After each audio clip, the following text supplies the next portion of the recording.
what have we learned so far? 2 rounds down. Yeah. Well, hey, I'm going to come out saying, like I say, I'm always going to be honest. The SEC's been a huge letdown. Mm-hmm. They have been a huge letdown. You look at what the Big 12's been able to do. TCU gave Arizona a run for their money, but Kentucky goes down in the first round of St. Peter's.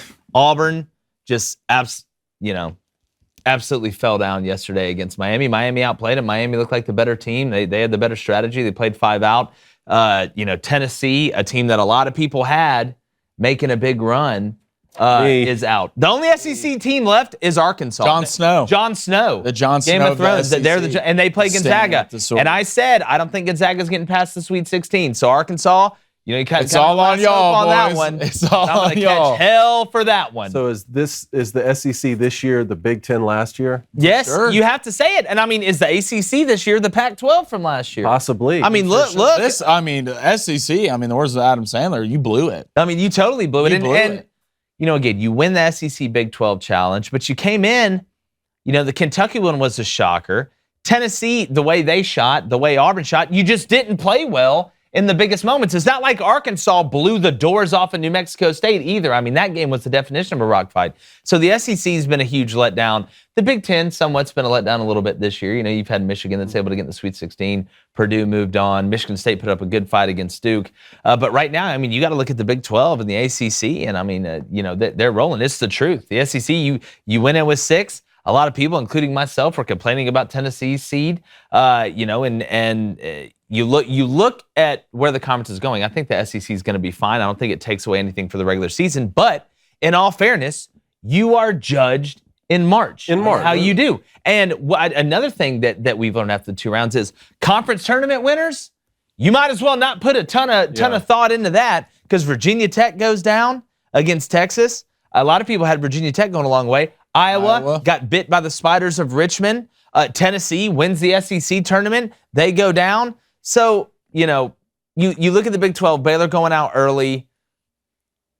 A lot of people pick North Carolina. Blaine, you picked North Carolina. Kansas looking pretty good, even though Creighton gave them a fight for a little bit without a big man. I know that hurt Creighton.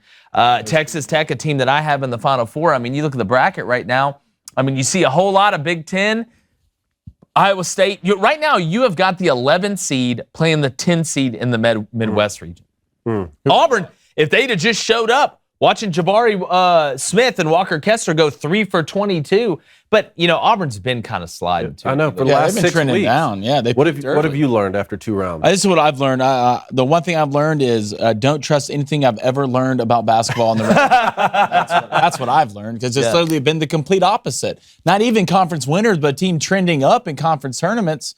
Complete fell on their face. Indiana, looked like one of the hottest teams in the nation and came out and could barely score a basket. I learned that, and I wouldn't say I learned this, but got reminded of the second thing, is great teams can win in multiple ways. Yes. Yep. Right? That's what I've learned. You go, and that includes big shots at crucial moments. You go back to that Arizona-TCU game. I've watched TCU play 5 or 6 games this year and haven't looked great. They looked decent at times, but they played out of their minds versus Arizona, and I thought Arizona was out of that game late. You hit a big 3 at a big moment, and you go look at Arkansas. Got to win games like that. You almost score 80 versus Vermont. How you win that game, and you score 53 points versus New Mexico State. The teams that hit big shots in crucial moments and can win in multiple ways, you can see it in them. No moment looks too big for them. They're always in the game. So I've learned the teams that usually run deep in this tournament can win these games against teams that might not be better than, and you can win it in multiple ways, and that's how you get to a championship. Yeah, look, what I've learned is absolutely no one this season is unbeatable. No one is unbeatable, and that makes it fun. It's fun to see. I've learned that Villanova has enough low post presence with, Eric Dixon leads the team in 3 corners, but looking at how they fought against E.J. Liddell. Now, look, I know that, when your biggest guy is 6'8", what are you going to do against the Purdues and Gonzaga? Look, there's still some questions, but I don't think I was giving Villanova enough credit in their low post presence, as the Duval dudes reminded me on Twitter, and I owe the Duval dudes an official apology. I'm on the Villanova train, so let's. You're on it, the Colin G train. Yeah, baby. Mayor Bear. Yeah, and still in there. The state of Texas basketball. Look, they had some losses in Baylor, TCU, and Texas, but they also had Houston and Texas Tech advanced. It was like 6 of the 16 games had teams from Houston. Texas. I'm telling you, Houston is just sliding under the radar. And you've been saying that for a while. I had them beating Illinois. I had Tech in the Final Four. which I still like that pick. I like Tech against Duke. Well, I really like Tech. That slides into my final point, which is like I watch Houston, like what you were saying, and you catch them. I watched them 5 or 6 times where they hadn't played well in the beginning of February up to the beginning of March, right? And then you're watching.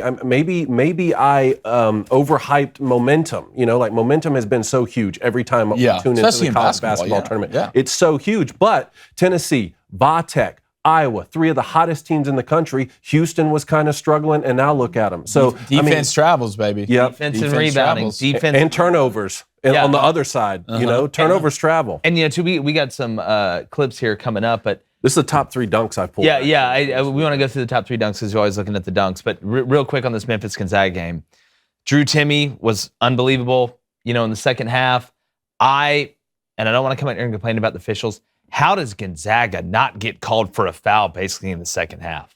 I mean, Drew Timme had more illegal screens going than the architect off the Matrix. Yeah, look, I agree. There's a lot of videos you can pull from that game where Drew Timme did multiple. At some point. But if you're Drew Timme, if they're not going to call it. I'm not blaming Drew Timme. Do it. All right, hey, if you like what you heard, go ahead and ring that bell. Turn those notifications on. We're bringing it every day daily from 2 to 3 Central, and we want you here. I can hear it ringing now.